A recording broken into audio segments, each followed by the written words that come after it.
السلام عليكم ورحمة الله وبركاته. معاكم مسيو عاطف أدري، مدرس اللغة الفرنسية على قناة ملك الفرنساوي على اليوتيوب. وزي ما وعدنا طلبة الثانوية العامة إن احنا هنشرح لهم كل حاجة تتعلق بمنهجهم داخل اللغة الفرنسية في شكل سلسلة من الفيديوهات على القناة بإذن الله. ولذلك ما تنساش تعمل سبسكرايب للقناة وتفعل زر الجرس عشان يوصلك كل جديد. تعالى يلا بينا نكمل ثالث هدف في الوحدة الأولى اللي كانت جاية بعنوان الكلوب دي سبورتيف لطلاب ثالث ثانوي.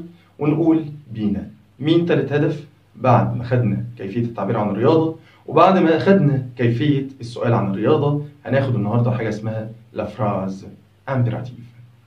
مين لا فراز امبيراتيف؟ معناها الجملة الأمرية. الجملة الأمرية من الجمل الجميلة جدا ومن الجمل الممتعة في كمان تكوينها. لذلك بنقول للناس هي من النقط الأساسية اللي موجودة في امتحانات الثانوية العامة بإذن الله. تعالى كده نتكلم عنها باستفاضة. مين الجملة الأمرية؟ بتتكون من إيه؟ إزاي أصرف الفعل بتاعي في صيغة الأمر؟ وكمان بتجيلي إزاي في الامتحان؟ هنرد على كل هذه الأسئلة عشان خاطر تقدر تتعامل مع الجملة الأمرية بارتياحية، خصوصا إن هي هتوصلني بعد كده للهدف اللي جاي، حاجة اسمها الكونسي، يعني كيفية عمل نصيحة. لأن النصيحة بتأتي في شكل سيتياسيون أو بتيجي في شكل موقف داخل الامتحان، والنصيحة هتعتمد على الأمر. طب تعالى كده نقول الجملة الأمرية مين هي؟ قالوا لنا إن الجملة الأمرية هي جملة تأمر بها شخص ما لعمل شيء ما وتخلو من الفاعل. ليه الجملة الأمرية تخلو من الفاعل؟ لأن دايما الشخص اللي احنا بنأمره بيبقى شخص مخاطب، يعني فيس تو فيس، يعني بيبقى قصادك، فأنت مش محتاج تذكر اسمه. فلذلك الجملة الأمرية تخلو من الفاعل. معنى ذلك نفهم من التعريف ده إن الجملة الأمرية بتتكون من، يعني يوم ما يجي يقول لك مما تتكون الجملة الأمرية، أو عشان أنا أعمل جملة أمرية هعمل إيه؟ قالوا لنا إن الجملة الأمرية بتتكون من جزئين أو دو بارتي، يعني عندي جزئين الجملة الأمرية بتتكون منهم. مين هما؟ أكيد تلقائي أنت فهمت. كون إن الجملة الأمرية تخلو من السوجي من الفاعل، فأكيد اللي هيبقى فاضل لك الفيرب والكومبليمون، الفعل والتكملة. فلذلك بتتكون من الدو بارتي دول اللي هما الجزئين دول اللي هو الفيرب والكومبليمون. قالوا لنا بس الفعل ده لازم يكون فعل أمري، يعني مصرف في صيغة الأمر، وهو ده اللي احنا هنعمله النهارده. ازاي عشان اعمل جملة أمرية، ازاي اصرف الفعل بتاعي واحطه في صيغة الأمر؟ ازاي؟ تعال نشوف. بيقول لي عشان تصرف الفعل بتاعك في صيغة الأمر أو الفعل اللي عندنا في صيغة الأمر، قال لك والله الفرنسيين قالوا هناك 3 خطوات لوضع الفعل في صيغة الأمر أو عشان تعمل بيه جملة أمرية. طب أحطه ازاي في الأمر؟ قال لك رقم 1، هتاخد الفيرب بتاعك اللي هو مجموعة أولى أو تانية أو تالتة، سواء كان آخره OR أو ER أو RE أو ER أو OER، أيا كان، سواء أولى مجموعة تانية مجموعة تالتة، هتاخده وتصرفه مع الضمائر الفاعل التالية في زمن البريزون، في زمن المضارع البسيط. فأنت لو مش حافظ أفعالك في المضارع البسيط، لا لازم تجري بسرعة وتحفظهم، لأن لو أنت مش حافظ الأفعال في المضارع مش هتعرف تعمل جملة أمرية أو تصرف الفعل بارتياحية في الأمر. فلذلك هتصرف الفعل بتاعك اللي انت عاوز تعمل بيه جملة أمرية مع الضمير التو والنو والفو في زمن المضارع البسيط. اوكي، يبقى اذا دي أول خطوة. احنا هناخد المضارع البسيط ككوبري عشان يوصلني للأمر. تمام. بعد كده تاني خطوة، قالوا لنا مش بما ان الجملة الأمرية تخلو من الفاعل، فانت اكيد مش محتاج للتي ولا النو ولا الفو. فلذلك تاني خطوة بتقول نحذف الضمير التو والنو والفو. يعني انت بعد ما صرفت الفعل مع التو والنو والفو، هترجع تاني تشيل التي والنو والفو، لان انا يعتبر خدتهم ككوبري. تاني حاجة قلنا ان الجملة الأمرية تخلو من الفاعل، فبالتالي مش محتاجهم.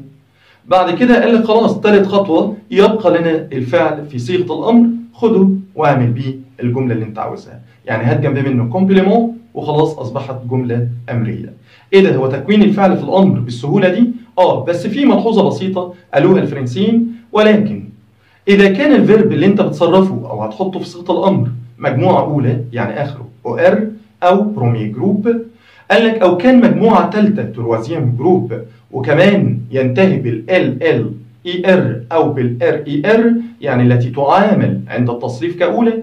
نقول تاني، إذا كان لدينا فعل مجموعة أولى او مجموعه ثالثه تعامل في التصريف كاولى، طبعا مفيش الا نهايتين عندي افعال تنتهي بالار اي ار او بالال ال اي ار، ودول اللي بيتعاملوا كافعال مجموعه اولى عند التصريف، يعني بتشيل النهايات بتاعتهم الاساسيه وتضيف نهايات المجموعه الاولى. برضو هنرجع نقول مالهم. قال لك يتم حذف الاس، طبيعي كل افعال المجموعه الاولى الطلبه عارفه ان النهايه مع الضمير التو، مع الضمير التو بيبقى النهايه الطبيعيه في المضارع اس. فقال لك وانت بتصرف الفعل مع الضمير التو قال لك يا ريت يتم حذف الاس، وللاسف ملهاش ريزون او كوز معين، يعني ملهاش اي سبب. هما الفرنسيين قالوا شيل التو وشيل الاس عند تصريف افعال المجموعه الاولى او مجموعه ثالثه تعامل كاولى. يبقى انت كده برضك صرفت الفعل في الامر. يعني افهم من كلامك ان اي فيرب عندي في الفرنسي اصرفه مع التو والنو والفو، بعد كده اشيل التي واشيل النو واشيل الفو، هيبقى لي الفعل في الامر. ولكن لو كان مجموعه اولى اشيل حرف الاس من النهايه بتاعت الضمير التو اذا كان اولى او مجموعه ثالثه يعمل كاولى. ايوه يا فندم، ويفضل كده عندك الفعل في صيغه الامر. تعال نشوف اكزامبل، تعال نشوف فعل مجموعه اولى ومجموعه ثانيه ومجموعه ثالثه وفعل مجموعه ثالثه يعامل كاولى كامثله عشان نقدر نعمل الجمله الامريه بارتياحيه. تعال نشوف اول فيرب عندي كاكزامبل. لو عندي فيرب مثلا زي فعل بارلي. فعل بارلي بمعنى يتحدث او يتكلم. فعل بارلي من ضمن افعال المجموعه الاولى وكمان اخره ار. عشان تصرفه في الامر او تحطه في جمله امريه كان لازم تصرفه الاول مع الضمائر الثلاثه اللي اتفقنا عليهم، التو او النو او الفو. فانت لذلك اول حاجه هتعملها ترص على طول الثلاث ضمائر بتوعك التو والنو والفو. بعد كده قلنا ان احنا اي فيرب مجموعه اولى لما بنيجي نصرفه في المضارع بيتم حذف الاو ار واضافه النهايات. انا مش محتاج غير نهايات مع ثلاث ضمائر بس. مع الضمير التو فانت هتقول تو بارل وتحط مع تو الناس فاكره هنحط او اس حتى لقينا المصرف في البريزون في المضارع لسه ما بقاش امر. مع نو هنقول نو بارلون ونحط او ان اس. مع الفو هنقول مع بعض هنحط او زد. فلذلك انت كده يعتبر صرفته في المضارع وتقول tu parles, nous parlons, vous parlez. حتى الان لسه بريزون. طب انا عاوز اخليه امر، اعمل ايه؟ قال لك هيتم حذف التو، هنشيل النو ونشيل الفو ونشيل الاس مع ضمير التو فقط لان الفيرب ده مجموعه اولى. فيفضل عندك بارل اهو يا جماعه زي ما انتم شايفين. بارل معناه ايه؟ بارل دلوقتي معناه تحدث. بارلون معناه لنتحدث. قال لك وكمان اخر فيرب عندي بارلي معناه تحدثوا. تعالى كده لو حبيت اعمل جمله امريه عن طريق اي فيرب فيهم، يعني لو حبيت امر شخص ما انه يتكلم بصوت عالي او يتكلم بصوت واطي او منخفض، فانا لو هقول له اتكلم او تحدث بصوت عالي هقولها ازاي؟ هامر فرد ولا مجموعه؟ انت هتشوف مين الشخص اللي بتامره. لو كنت بتامر فرد فاذا هتتعامل مع الفيرب كانه تو او هتصرف فعل مع الضمير التو. لو كنت بتامر مجموعه او جمع او ضمير الفو او مجموعه من الاصدقاء فانت هتستخدم الضمير فو فتقول فو بارلي. فطبيعي انا بامر صديق فاقول له بارل اهو يا جماعه زي ما انتم شايفين. بارل يعني تحدث ا اوت فوا، ودي كومبليمون او بقيه الجمله تحدث ا اوت فوا بصوت عالي. اصبحت الجمله اللي حضراتكم شايفينها دي اسمها جمله امريه، مفيش فاعل اللي هو السوجي مش موجود، وعندي الفيرب متصرف مع التو شلت التي وطبعا او ضمير تو شلت الاس، فاصبح الفيرب عندي في صيغه الامر ومعناه تحدث بصوت عالي. تعالى كده نشوف الاكزامبل الثاني، فعل فينير. فعل فينير هو احدى الافعال المجموعه الثانيه او ديزيوم جروب بمعنى ينهي او ينتهي. قال لك هو اخره اي ار. فعند تصريف افعال المجموعه الثانيه لو انت فاكر كنا بنصرف افعال المجموعه الثانيه ازاي؟ كنا بنشيل الاي ار او بنحذف الاي ار من نهايه الانفينيتيف المصدر ونحط النهايات بتاعتنا تبعا للضمائر الفاعل. فانا عاوز ثلاث ضمائر فقط اللي هم تو والنو والفو، فكنا بنحط النهايه مع الضمير تو في افعال المجموعه الثانيه اي اس، ومع الضمير نو كنا بنحط اي اس اس او ان اس، ومع الفو كنا بنحط اي اس اس او زد. فلذلك كنت بقول جو فيني نو فينيسون، ومع الفو فو فينيسين. ده بالنسبه لفعل فينير في زمن المضارع. انا حتى الان انا عاوز اصرفه في الامر، اعمل ايه؟ قال لك هنحذف التو، هنحذف النو، هنحذف الفو. قال لك هنحذف الاس من نهايه او النهايه بتاعه الضمير التي. طبعا لا، لان ده فعل مجموعه ثانيه فلذلك الاس مش هتحذف. تمام. فلذلك اقول فيني معناها انهي، فينيسون لننهي، فينيسي معناها انهوا. تمام، يبقى اذا ده بالنسبه لنا فعل فينير. فاذا لما نيجي نعمل بيه اكزامبل، انا عاوز امر واحد واقول له انهي واجباتك. هقولها ازاي؟ هقول له فيني يعني انهي، لان انا بامر شخص واحد، فهجيب فعل فينير مصرف مع تي اللي هو الفرد اللي انا بامره، ثم بعد كده كلمه تي صفه ملكيه، ديفوار معناها الواجبات. فيني تي ديفوار يعني انهي واجباتك، فاصبحت جمله امريه من فيرب مصرف في الامر اللي هو فيني، وكمان كلمه ديفوار يعني الواجبات الكومبليمون. تمام، ده بالنسبه لفعل فينير، فعل دوزيام جروب او مجموعه ثانيه. تعالى كده نشوف اكزامبل ثالث، فعل مجموعه ثالثه زي فعل مثلا براندر. فعل براندر من افعال المجموعه الثالثه او تروزيام جروب اللي اخره ار او. طبعا فعل براندر غني عن التعريف، وكل الناس لما بتيجي تصرفه بتصرفه على جزئين. مع الضمائر المفرد بنعمل خطوات معينه، ومع الضمائر الجمع كنا بنشيل نهايات معينه.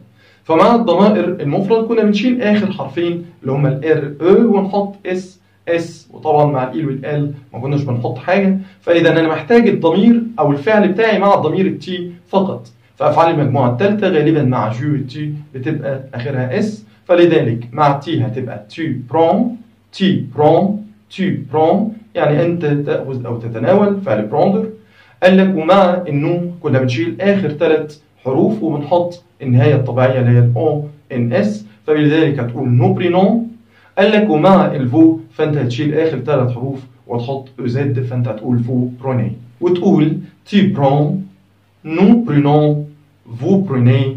قال لك ده بمعنى انت تاكل او تاخذ او تتناول، نحن ناخذ نتناول، وهكذا نفس القصه. بس حتى الان لسه في البريزون. هعمل ايه؟ شيل التو، شيل النو، شيل الفو. قال لك ما تشيلش الاس لان ده فعل مجموعه ثالثه، فبالتالي هتقول برون، برونون، بريني. برون يعني تناول او خذ، وكلمه برونون معناها لنتناول او لناخذ، وكلمه بروني معناها تناولوا او خذوا. قال لك طب ده بالنسبه لفعل براندر. عاوز اعمل بيه جمله امريه. تعالى كده لما اقول لواحد تناول سندوتشاتك، او الام بتقول لابنها تناول سندوتشاتك، فتقول له برون. طبعا هتتعامل مع الابن كانه تو، فتقول له برون تي ساندويتش يعني تناول سندوتشاتك. حلو جدا. قال لك طب تعالى نشوف فعل مجموعه ثالثه ينتهي بالار اي ار والتي تعامل كاولى زي فعل اوفرير. تمام، تعالى كده نشوف فعل اوفرير، وده المثال الرابع اللي معانا. فعل اوفرير بمعنى يفتح. فانا عاوز اقول لواحد افتح، امر ناس وانا معاهم لنفتح، افتحوا. فاعمل ايه؟ هتصرفه مع التو والنون والفو، وهو يعامل كافعال مجموعه اولى. يعني بنشيل الاي ار منه عادي جدا، ونحط نهايات البرومي جروب المجموعه الاولى. مع التي بنحط او اس، مع النون بنحط او ان اس، مع الفو بنحط او زد. تمام، هتشيل التو، هتشيل النو، هتشيل الفو، هتشيل الاس. هشيل الاس على الرغم ان هو ثالثه الا انه يعامل كاولى، فلازم اشيل حرف الاس مع ضمير التو. فاقول اوفر يعني افتح، اوفرون يعني لنفتح، اوفري معناها افتحوا. ده بالنسبه لفعل اوفرير. لما اجي امر حد واقول له افتح الكتاب، فاقول له اوفر لو ليفر، اوفر لو ليفر يعني افتح الكتاب. ده بالنسبه للاكزامبل بتاعتي، واقدر اعمل جمل امريه بنفس الشكل. طبيعي كده بشكل سريع عشان نوصل للنقطة اللي احنا عاوزينها. الأمر ده بيجي ازاي في الامتحان؟ بس قبل ما نقول بيجي ازاي في الإكزامان أو في الشكل بتاع الام سي كيو أو الاختيارات من متعدد، تعال نلاحظ أن هناك 3 أفعال شاذين في صيغة الأمر. يعني أنت لما تيجي تصرف أفعالك في صيغة الأمر، أي فيرب هتطبق عليه الخطوات ال3 اللي قلناهم. قال لك ما عدا 3 أفعال شاذين أو الريجوليي، هتحفظهم زي ما هم. مين هم ال3 أفعال؟ رقم 1 فعل اتر، ده يحفظ كما هو في الأمر. رقم 2 فعل افوار. رقم 3 فعل اسمه سافوار. اتر يعني يكون، افوار يعني يمتلك أو يملك، وفعل كمان سافوار بمعنى يعرف. فأنت لو عاوز تقول لواحد كن هادئا، كن صبورا، هتقول له إيه؟ قال لك فعل اتر طبعا هو شاذ في جميع الأزمنة غالبا، فلذلك هيبقى في الأمر أيضا شاذ، فبالشكل التالي هتحفظه. فأنت عاوز تقول لواحد كن، فأنت هتقول له سوا. لنكن هتقول سويون، كونوا سويين. طب فعل افوار عاوزين نصرف في الأمر، هتقول اي يعني امتلك، ايون لنمتلك، اي يعني امتلكوا. فعل سافوار فأنت تقول ساش، ساشون، وساشين. دول بالنسبة للثلاث أفعال الشاذين être وأفوار وسافوار. تعالى كده نعمل مثال عن طريق أي فعل فيهم، وليكن هنستخدم فعل être. فأنت لو عاوز تقول لواحد كن صبورا فأنت تقول له sois patient، يعني كن صبورا. ده بالنسبة للملحوظة الأولى أو الملاحظة رقم 1. إذا كان لدينا إحدى هذه الأفعال فهي أفعال شاذة في الأمر، تحفظ كما هي. طب رقم 2 يقول لي إذا كان هناك إحدى أفعال ذو الضميرين اللي هي للفيرب برونومينون في صيغة الأمر هنعمل إيه؟ قالوا لنا أفعال ذو الضميرين كل الناس عارفة إنها تبدأ بالسو أو بالإس أبوستروف، وطبعا في منها أفعال مجموعة أولى وثانية وثالثة، لأن في بعض الناس تعتقد إن أفعال ذو الضميرين هي مجموعة أولى فقط، هي تمتد في كل أنواع المجموعات. قالوا لنا طب ماشي، أي فيرب يبدأ بالسو هنعمل فيه إيه في الأمر أو إيه الملاحظة التي تتعلق بيهم؟ قالوا لنا لو كان عندك فعل ذو ضميرين وعاوز تحطه في الأمر هتزود خطوة زيادة على هذه الأفعال. يعني لو كنت بتطبق 3 خطوات على أي فعل آخر، أفعال ذو الضميرين أنت هتطبق أو هتضيف خطوة رابعة عليها، ألا وهي قال لك الخطوة الرابعة بتقول يتم وضع ضمير المفعول السو المتغير. طبعا كلنا عارفين إن السو يتغير حسب ضمير الفاعل. السو اللي كان مع جو بيتحول لمو، مع تي أو التو بيتحول لتو، وهكذا. الضمير السو المتغير ماله؟ قال لك يتم وضع ضمير السو المتغير بعد الفعل الأمري المثبت. بعد الفعل الأمري مين؟ المثبت. يعني طول ما الفعل الأمري ده مثبت هات الضمير بعديه. معنى كده ان انت لما تيجي تصرف افعال ذو الضميرين هتراعي الخطوة دي بالنسبة لك مهمة جدا، ان الضمير المفعول السو المتغير اللي بيجي امام هذه الافعال اللي بيتم تغيره حسب ضمير الفاعل هيتم وضعه بعد الامر مباشرة مع مراعاة وضع الشرطة بينهما. فخد بالك كمان ان الضمير التو اللي مع الضمير التي قال لك هيرجع بعد الامر ويتحول الى الضمير توا، يعني تو هيتحول الى توا عندما ياتي بعد الامر. اما الضمير نو هيبقى نو كما هو، والضمير الفو سيبقى فو كما هو. تمام؟ تعالى كده نشوف اكزامبل على فعل يسمى سوليفي بمعنى يستيقظ. ففعل سوليفي بمعنى يستيقظ على كده نشوف هنصرفه ازاي في صيغة الامر.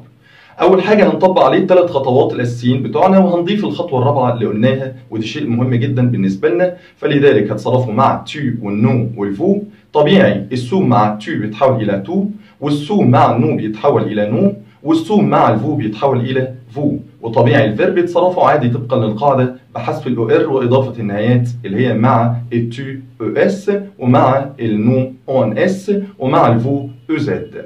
بعد كده انت هتشيل مين؟ قال لك هتشيل التو، هتشيل النو، هتشيل الفو، كمان هتشيل الاس من افعال المجموعه الاولى، لان سوليفي يعتبر فعل ذو ضميرين ومجموعه اولى، خلاص فبالتالي هنشيل منه حرف الاس. بعد كده هيتم وضع ضمير السو المتغير اللي هو التو والنو والفو بعد الامر مباشره مع مراعاه وانت بتودي التو هتحوله تلقائي الى ضمير يسمى توا. فلذلك الفيرب هيبقى بالشكل النهائي كلمه استيقظ. عاوز اقول لواحد استيقظ فاقول له ليف توا. لنستيقظ جميعا فنقول ليفون نو. طب استيقظوا هقول لهم ليفي فو. فاذا ده لو كان عندك فعل ذو ضميرين هتعمل عليه الخطوه الرابعه دي لانها مهمه جدا. قال لك وتعالى نقول كمان ملاحظه ان عند نفي هذه الافعال طبيعي لما بنيجي ننفي اي فيرب سواء كان في الامر سواء كان في المضارع او سواء كان في اي زمن كان، قال لك لازم يتم وضعه بين اداتي النفي النو والبا. فبالتالي لما تيجي تنفي هذا الفيرب قال لك هيحصل إعادة لضمير المفعول تاني كما كان، يعني كل حاجة هترجع كما كانت. إيه ده؟ يعني أنت تقصد تقول إن لو كان الأمر ده أو الفعل ده مثبت أجيب الضمير بعديه، ولو كان الأمر ده منفي أجيب الضمير قبليه؟ رجع تاني كل حاجة كما كانت. فالضمير التوا هيرجع تاني قبل الفيرب ويتحول إلى تو، وهيتم وقعهم بين النو والبا. فأنت هتقول نو تو ليف با، يعني لا تستيقظ. عاوز اقول لناس ما تستيقظوش فاقول لهم ني فو ليفي با، فبالتالي هرجع ايضا الضمير الفو قبل الفيرب وهكذا النو. فاذا انت عند نفي افعال ذو الضميرين خد بالك ان الضمير السو المتغير هيرجع تاني قبل الفعل او قبل الامر المنفي. فاذا انت هتحط الضمير السو المتغير بعد الامر المثبت وقبل الامر المنفي. فتعالى كده لما نيجي نقول الامر بيجي ازاي في الامتحان، خصوصا ان الناس كلها بتسال بعد كل الكلام ده. خلاص عرفنا الجمله الامريه بتتكون من فيرب وكومبليمون، عرفنا ان في 3 افعال شاذين، عرفنا ازاي نصرف اي فعل في الامر، عرفنا كمان ان افعال ذو الضميرين ليها ملاحظه خاصه بيها. وممكن الامر يجي لك على 3 اشكال في الامتحان. الشكل الاولاني تعالوا نستعرضه مع بعض. هيجي لك في اول الجمله اسم ما، والاسم ما ده بنقول عليه منادى، ثم ياتي بعد الاسم ده فيرجيل او كوما، او ممكن مكان الكوما يجي علامه تنبيه اللي هي تشبه علامه التعجب، ثم ياتي بعد منها نقاط، ثم هيجي بعد منها الكومبليمون. فلو الشكل ده جالك في الامتحان اعرف ان هنا عاوز فعل امري مباشره. فنقول تاني اسم ما اللي بنقول عليه منادى، ثم كوما او علامه تنبيه، ثم نقاط، ثم التكمله او الكومبليمون. فبدانا نقول للناس طب انا دلوقتي لو جالي يا مسيو 4 اختيارات او 4 شوا هعمل ايه في الامتحان؟ هختار على اي اساس؟ انت يوم ما تختار الفعل الامري هتختاره على حسب المنادى، يعني المنادى ده هو اللي هيخليك تحل في الامتحان. اذا كان الاسم اللي بره اللي جايبه لك قبل الكوما او علامه التنبيه كان اسم مفرد، فتعامل مع الاسم ده كانه تي. اما اذا كان الاسم اللي عندك ده جمع فتعامل معه كانه فو. يعني لو كان مفرد اجيب الفيرب المصرف مع التي، وما تنساش اذا كان مجموعه اولى او مجموعه ثالثه يعامل كاولى عند التصريف، هتشيل الاس من التصريف او من النهايه. قال لك طب لو كان يا مسيو عندي المنادى جمع اعمل ايه؟ لو كان المنادى جمع فانت بالتالي هتختار الفيرب المصرف مع الفو. في ناس بتقول لي طب لو كان عندي كلمه مسيو او كلمه مدام، طبيعي كلنا نعلم ان كلمه مسيو مدام تعامل معامله الفو لدينا، فبالتالي انت هتجيب الفيرب المصرف مع الفو اول ما تشوف كلمه مسيو او مدام. تعالى كده نشوف اكزامبل معانا على الشكل ده عشان نشوف الشكل الثاني والثالث مباشره. لما يجي يقول لك سامي، اول جمله او الاكزامبل بتاعنا سامي، وجاي بعد سامي علامه تنبيه زي ما انتم شايفين، ثم نقاط، وبعد كده جايب كلمه لو بالون.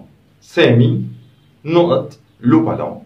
وجايب في الاختيارات عندك كلمه لانس اخرها حرف الاو اس، وبعد كده جايب كلمه لانس اخرها حرف الاو، وجايب فعل لانسي اخرها او زد، وجايب كلمه لانسون اخرها او ان اس. على طول دايركت انت هتعمل ايه عشان تحل في الامتحان؟ اولا ده شكل جمله امريه، زي ما المسيو قال اسم بره وكوما ثم نقاط ثم التكمله. فاذا انت على طول دايركت هتعمل ايه؟ هتشوف سامي ده مفرد ولا جمع؟ سامي ده مفرد، فاذا لما تخاطبه هتتعامل معاه كانه تي، يوم ما تامره هتقول له انت، فبالتالي انت هتجيب الفعل الامري المصرف مع التي.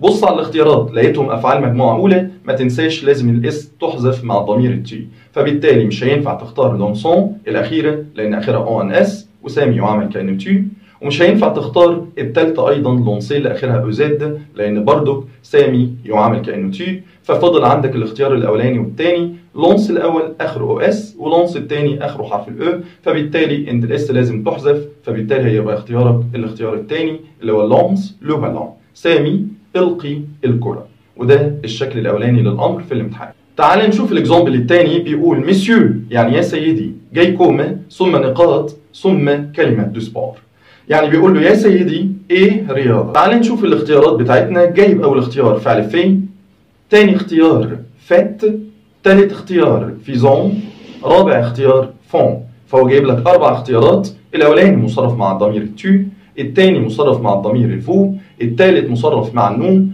الرابع مصرف مع الالافيكاس والالافيكاس. فبالتالي انت هتعمل ايه؟ تبص على المنادى كلمه مسيو، عندي كلمه مسيو هنا المنادى، المسيو قال تعامل معامله الفو للاحترام، فبالتالي هجيب فعل فار مصرف مع الفو. مين هو؟ كل الناس اهي بتقول اكيد هنختار الاختيار الثاني اللي هو فيت دو سبور، يعني مارس رياضه. وده كان الشكل الاولاني. تعالى كده نشوف الشكل الثاني للامر في الامتحان. لو جالك في الامتحان الجمله من غير منادى اعمل ايه؟ ايه ده، هو ممكن يجي لي الجمله بادئه بنقط على طول مباشره ثم بعد ذلك التكمله؟ بنقول للطالب من الممكن ان في الامتحان يستغني عن المنادى، يعني ممكن ما يجيلكش اصلا منادى ولا يجي لك كوما ولا علامه تنبيه، هو يجي لك نقط على طول مباشره ثم ياتي كومبليمون تكمله، وعلى اثرها هيجي لك الاختيارات عباره عن 4 افعال وعاوز الفعل الامري المناسب. اعمل ايه لو مفيش منادى؟ طب انا هعرف منين ان الشخص اللي هامره ده تي ولا فو؟ هتلاقي جوه الجمله دليل حاجات تدل على المنادى. بمعنى انت لو لقيت جوه الجمله صفات ملكيه اللي هي التوم والتا والتي، طبيعي التون تعطيه دول بتوع مين؟ التون تعطيه بتوع الضمير التو، يعني انت، فبالتالي الفيرب هيكون مصرف مع التو. طب لو لقيت في الجمله صفات الملكيه بتاعت الفو اللي هي فوتر فوتر فو اللي هم مع الفو، طبيعي هتختار الفيرب المصرف مع الفو. لو لقيت عندك في الجمله نوتر نوتر نو، فبالتالي انت هتجيب الفيرب مصرف مع النو، وهكذا. فدي اسمها دلائل. وعندي برضو بعض الدلائل بتدل ان الشخص المنادى بيبقى يا تي يا فو. قال لك زي كلمه سيلفو بلاي، كلمه سيلفو بلاي يعني بعد اذنك، فاذا ده اكيد يبقى المنادى هنا فو. ولو لقيت كلمه سيلتو بلاي معناها بعد من فضلك، قال لك برضو يبقى اذا المنادى هنا الضمير التي. فاذا في حاجه اسمها دلالات تدل على الشخص المخاطب او على الشخص اللي انا بامره او بنادي عليه، سواء كان صفات ملكيه او سواء التعبيرين بتوعنا سيلتو بلاي او سيلفو بلاي، خد بالك منهم. وتعالى نشوف اكزامبل. لما يجي يقول لك نقط او بوان وجايب كلمه تي راكيت، تي راكيت يعني ايه المضارب بتاعتك؟ مفيش منادى، الجمله مش بادئه بمنادى، ولكن جايب الكومبليمون مباشره، وجايب في الاختيارات 4 شوا 4 افعال، ويقول لي اختار. جايب اول فعل ابورت، فعل ابورتي يعني يحضر، واخره حرف الاو. وجايب كلمه ابورت اخرها او اس، وجايب ابورتي اخرها او زد، وجايب ابورتون اخرها او ان اس. اعمل ايه؟ على طول دايركت بص على الجمله، في منادى؟ لا. في دليل؟ عندي صفه الملكيه تي، والتي دي تابعه للضمير التي، فبالتالي انت على طول دايركت هتجيب الفعل المصرف مع التي. وما تنساش اذا كان فعل مجموعه اولى يتم حذف الاس، فبالتالي هتختار ابورت الاولى ولا الاختيار ابورت الثاني. فبالتالي انت هتختار الاختيار الاولاني، لان ابورت الاول محذوف منه حرف الاس. معناها ابورت تراكيت يعني احضر المضارب بتاعتك. وده الشكل الثاني لينا في الامر. تعالى كده نقول الشكل الثالث بشكل سريع. ممكن يجي لك الامر بشكل ثالث في الامتحان، عباره عن جمله خارجيه وجمله داخليه، وبنقول على شكل الجمله دي شبيهه لجمله الاسلوب المباشر في الانجليش، وايضا عندنا في الفرنسيه اللي هي اسلوب المباشر اللي بتقولوا عليه الديريكت او الدايركت في الانجليش.